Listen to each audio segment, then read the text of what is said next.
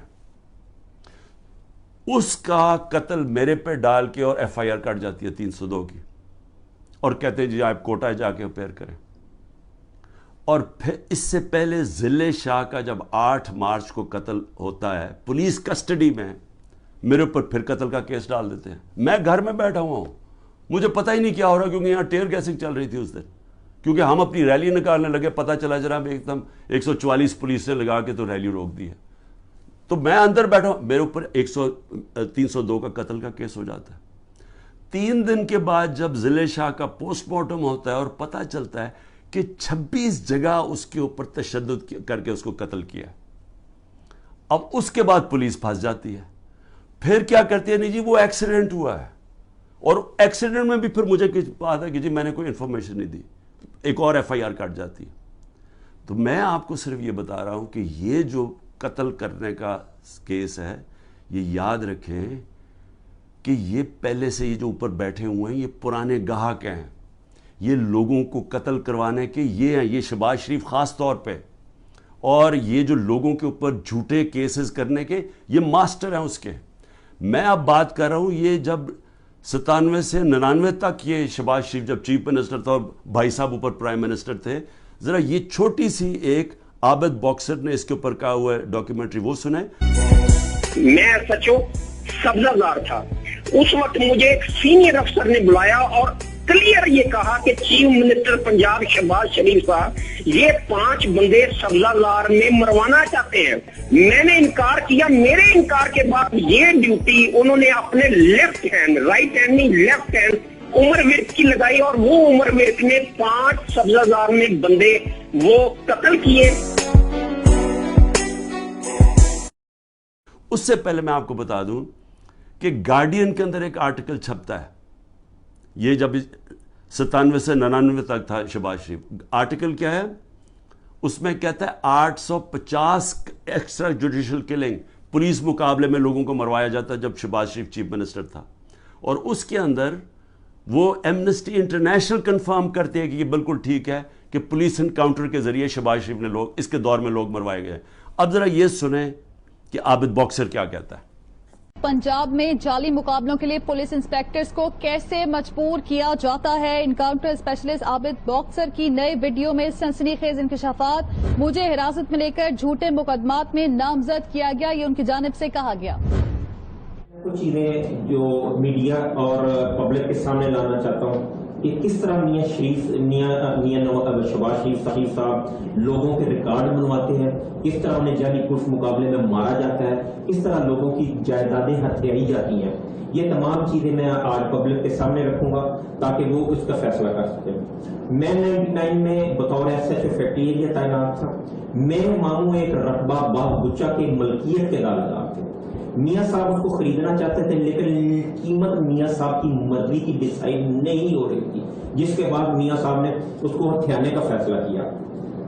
لیاقت نام کے مالی کو مدعی بنا دیا گیا, اور مدعی بنانے کے بعد اس کو ایک پرچہ دے دیا گیا کہ یہ تمام رجسٹریاں باغ گچا کی جو ہے یہ جعلی اور بیک ڈیٹڈ ہیں. اور ایک فقرہ لکھوا دیا گیا کہ میرے ماموں ظفر عباس نے مالی کو دھمکی لگائی ہے کہ میں عابد باکسر سے تجھے مروا دوں گا. یہ جو بات یا یہ جو لائن ہے یہ اینٹی کرپشن لا کے مطابق کوئی جرم نہیں بنتا. زیادہ سے زیادہ اگر ہوتا تو 506 کا پرچہ میرے ماموں کے خلاف درج ہو سکتا تھا. میرے ماموں پہ پریشر ڈالا گیا, میرے ماموں یہ پریشر برداشت نہ کر سکے اور وہ بچوں کے ساتھ بیرون ملک چلے گئے.